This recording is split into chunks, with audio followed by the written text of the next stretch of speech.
Hello po mga kabarya, again welcome pa rin dito sa channel natin, All Coins PH 1611. Now another coin ng bansang Australia, so may hawak tayo nito na 2 Australian dollars.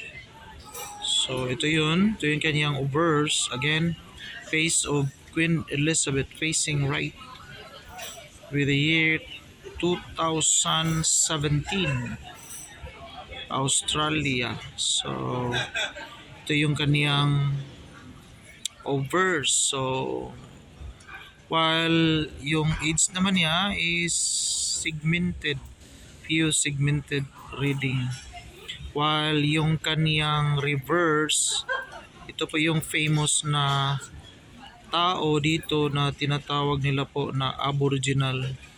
Sila po yung mga naunang settler po dito sa Australia. So kaya nilagay po sila dito para may memorial po. Nag-exist pa rin sila dito sa ngayon doon sa tinatawag nila na outback.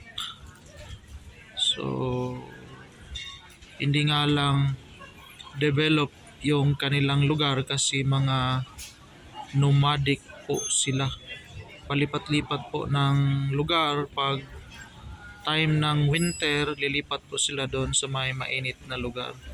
Pero pag yung lugar naman nila na pinupuntahan, malamig naman, babalik naman sila doon sa kanilang lugar. So kaya walang development yung kanilang lugar kasi hindi po sila stable. So ito yung, while yung famous naman na Southern Cross, yung 5 stars na yan, pag kinonect po nyo, except yung isang star na maliit, Huggies Cross po yan. So $2, nasa 74 pesos. Kasi yung $1 sa ngayon, nasa 37.